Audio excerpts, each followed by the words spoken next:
Reka nongere nguhe ikaze kuri channel yacu Miss Theonie, hamwe tuvugira ibiganiro birengera ubuzima. Uyu munsi rero nje kukubwira ko niba urengeje imyaka 40 cyangwa se ufite imyaka 40 kujyana hejuru, ugomba guhindura ibyo kurya byawe. Impamvu ugomba guhindura ibyo kurya byawe nuko ku myaka 40 kuzamura usanga hari kuba impinduka z'umubiri nyinshi cyane, aho usanga metabolisme igabanuka, amagufa ugasanga aroroshye, umutima ukaba ukeneye ubwirinzi, ndetse ugasanga n'ubwonko bwawe buri kugenda busaza gahoro gahoro. Niyo mpamvu uyu munsi mugiye kuganira na muganga Theophila, aho nje kubabwira ibiribwa 8 ushobora kwifashisha wongerera imbaraga umubiri, wongerera imbaraga ubushobozi mu gihe wowe ufite imyaka 40 kuzamura. Bana natwe rero tukomeze twungurana inama, ukomeze wige byinshi hano kuri channel yacu Miss Theonie, aho uwadukurikiye wese yunguka byinshi ku buzima kandi agakomeza kumererwa neza. Wibuke gukora subscribe niba utarayikora, ukore no kunzogera kugira ngo ugumane natwe mu muryango mugari warengera ubuzima. Ikiribwa cya mbere ugomba kwitaho igihe ugeze ku myaka 40 kuzamura ni amafi. Mu mafi aho dusangamo isambaza, aho dusangamo sardine, aho dusangamo n'indagara ku bantu bakunze kuzibona, kuko hari umuntu utabashe kugura amafi ariko akabona indagara.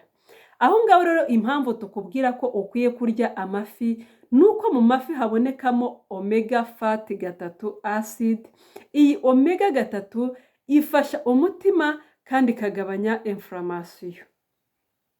Ni ingenzi rero kuko abantu bakuze akenshi usanga bari kurwara umuvuduko w'amaraso. Ni gake cyane ushobora kubona abantu bari munsi y'imyaka 40 barwaye umuvuduko w'amaraso. Abenshi barwaye umuvuduko w'amaraso usanga bayiganje muri ya myaka y'abantu bakuze guhera ku myaka 40 kuzamura. Ni byiza rero ko mu mafunguro yawe byibuze ubonamo amafi 2 mu cyumweru. Ikiribwa cya kabiri ni ibishyimbo. Mu bishyimbo dusangamo intungamubiri nyinshi zitandukanye, aho dusangamo nk'ubutare bwa iron, dusangamo fibre, dusangamo n'izindi ntungamubiri nyinshi zongerera imbaraga umubiri.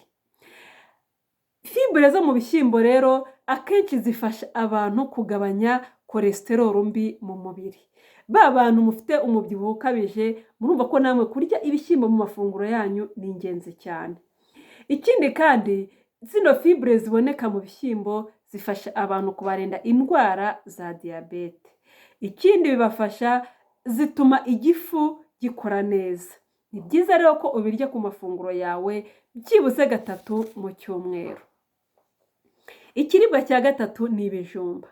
Ibijumba cyangwa se ibinyabijumba, hahandi dusangamo ibijumba, ibitoki, ibirayi. Ahangaha muri ibi binyabijumba rero dusangamo ko bikungahaye kuri potassium, kuri vitamine C no kuri fibre.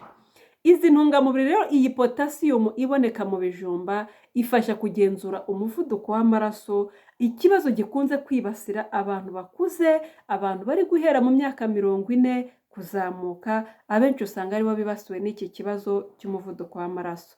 Ni byiza rero ko ku mafunguro ya buri munsi uzajya ufataho ibijumba, kandi bikaba byiza kubiteka bitogosheje, ntubiteke mu mavuta, kuko iyo bitetse mu mavuta ukabiteka amafiriti, akenshi usanga za ntungamubiri zangiritse, n'ubundi ntibigire icyo bikumarira, ugasanga nta kintu bigufashije, kandi wari ubitetse uwo ushaka kubikuramo intungamubiri. Ni byiza ko rero uzajya ubiteka neza ukabitogosa ku mafunguro yawe ya buri munsi. Ikiribwa cya 4 ugomba kwitaho nimba ugeze ku myaka 40 ni amata cyangwa ibiyakomokaho. Biyakomokaho aho dusangamo za yawurute, za fromage, amavuta y'inka n'ibindi nk'ibyo byose ni ibikomoka ku mata. Ku myaka 40 amagufa atangira gutakaza intege. Mu mata rero dusangamo calcium nyinshi ihagije yongerera amagufa ingufu. Dusangamo kandi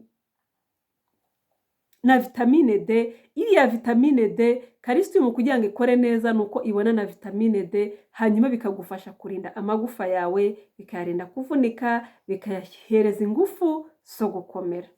Inama naguha rero, ubishoboye ufite ubushobozi ni byiza ko ufata igikombe cy'amata buri munsi ku mafunguro yawe, bikaba byiza cyane kuyanywa mu gitondo, nibwo akugirira akamaro cyane kuruta ikindi gihe cyose, na cyane ko akenshi iriya vitamine D dushobora no kuyikura ku zuba, rya zuba rya mu gitondo riba ritaragira ingufu cyane, ugafata akanya gatoya ukariryaho, ugafata ya vitamine D iri bujye gufatanya na calcium wakuye mu mata gufasha amagufa gukomera. Igihingwa cya gatanu rero ni imbuto. Mu mbuto aho dusangamo inkeri, aho dusangamo watermelon, aho dusangamo amacunga. Aha mu mbuto rero akenshi dusangamo antioxida nyinshi. Iyi antioxida irinda gusaza k'uturemangingo. Ni ukuvuga ngo uturemangingo twawe dukeneye antioxida kugira ngo tudasaza. Ni byiza rero ko uzirya buri munsi, ni byiza ko uzirya ku mafunguro ya buri gihe, na cyane ko uko warya nyinshi kose gushoboka nta ngaruka ijya iba ku muntu wariye imbuto. Ikindi, imbuto zongerera imbaraga imikorere y'ubwonko, zirinda kanseri, zifasha mu kurinda kanseri, zifasha mu kurinda kwangirika k'uruhu. Murumva rero ko ni byiza ko buri muntu wese afata imbuto ku mafunguro ye ya buri munsi. Ikiribwa cya gatandatu rero ni ibikungahaye ku myunyungugu, aho dusangamo nk'igikoma cy'amasaka. Mu gikoma cy'amasaka habamo fibre nyinshi, habamo vitamine B. Ibi bifasha kugabanya cholesterol mbi mu mubiri. Ikindi kandi bifasha mu kugenzura isukari mu maraso, birinda indwara z'uruhu. Ni byiza ko rero buri muntu wese yitabira gufata amafunguro arimo ziriya fibre na ziriya vitamine D, B ariho nababwiye ko ziboneka mu gikoma cy'amasaka. Ikiribwa cya karindwi cyangwa se ibiribwa bya karindwi ushobora kwitaho ni imboga z'icyatsi, aho dusangamo isombe. Hari abantu benshi usanga nk'igitsina gabo ngo ntago barya ngo isombe, ariko ugomba kwibuka ko mu isombe harimo intungamubiri zihagije zitaboneka mu bindi biribwa. Ugomba kumenya ko dodo na epinari ari imboga nziza cyane, zikungahaye kuri vitamine C, zikungahaye kuri vitamine A, zikungahaye kuri vitamine K, zikungahaye kuri calcium. Urumva ni vitamine nyinshi cyane ziboneka mu mboga, zifasha umubiri, zifasha kurinda ubwonko, zifasha gutuma ubwonko bukora neza, zirinda gusaza k'uruhu. Urumva ko rero ni ingenzi ko witabira kurya ziriya mboga kugira ngo urinde ubwonko bwawe, kugira ngo urinde uruhu rwawe. Ikiza cy'imboga zo rero uzirya buri munsi, ntabwo ari ngombwa ko uvuga ngo urazirya rimwe mu cyumweru, kabiri se gatatu. Ugomba kuzibona ku mafunguro yawe ya buri munsi. Wazirya zitetse, wazirya ari mbisi, byose biremewe. Gusa igihe wazitetse irinde kuziteka cyane kugira ngo zitangirika. Ikiribwa cya munani rero ni inyama zidafite ibinure byinshi. Urugero nk'inyama z'inkoko. Buriya mu nyama z'inkoko habamo proteine ituma umubiri ugira intege. Ku myaka 40 rero abantu benshi batangira gutakaza ingufu, ku buryo baba bakeneye ibyo kurya birimo proteine kugira ngo ingufu ziyongere. Ikindi nakubwira nuko kurya inyama zitukura ntago ari byiza, ubishoboye wakwirira za nyama zindi zidatukura. Tuganira rero dukomeza twungurana inama hano muri ibi biganiro byacu. Uba wemerewe kutwandikira muri comment ukaduha igitekerezo cyawe, ukatubwira uko nawe ubyumva, ukatubwira uko nawe ubitekereza. Ikintu ugomba kumenya nuko ibiryo ari umuti. Buriya umuntu abishoboye yanivurisha ibiryo kurenza uko yivurisha indi miti isanzwe. Ariko kwivurisha ibiryo ni ibintu utangira kare, ukagenda ubifata neza ku rugero, hanyuma umubiri ugakuramo ibiwutunga cyangwa se ibiwufasha kumererwa neza hakiri kare, na za ndwara zari bufata umubiri ukaba urazirinze. Abantu benshi batangira kurwara, ariko siko abantu benshi bageze mu myaka 40. Ni ukuvuga ngo abantu iyo bageze mu myaka 40 batangira kurwara indwara za hato na hato, bagatangira kurwara za rubagimpande. Ariko ubundi ntago ariko byakagenze ku muntu ufata indyo yuzuye, ku muntu ufata ibyo kurya bikwiriye. Niyo mpamvu mu bihugu bimwe na bimwe usanga imboga ku mafunguro yabo ya buri munsi ari byo biribwa biriho byinshi kurenza ibindi.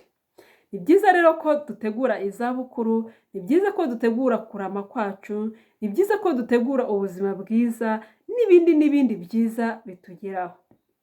Komeza ufatanye natwe rero, dukomeze turengere ubuzima, dukomeze twige byinshi ku buzima, aya mahirwe ntakagucike. Impamvu tuzana izi nyigisho ni uko tuzi neza ko hari abantu batabona umwanya wo kujya kwa muganga ngo babe babona izo nama, akaba ariyo mpamvu rero tuzizana aha ngaha kugira ngo mubashe kuzibona, mubashe kuzumva, zibashe kubagirira akamaro.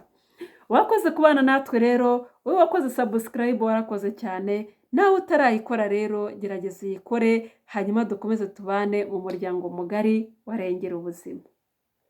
Mukomeze mugubwe neza, twongeye tubonane mu kindi kiganiro kivuga ku buzima, cyigisha abantu, kirengera abantu. Ni ukuri uwadukurikiye, uwumvisha inama zacu, abaho neza kandi anezerewe, ubuzima bukomeza kugenda neza, dukomeza tumusindagiza, tukamusindagiza, akazagera mu zabukuru atekanye.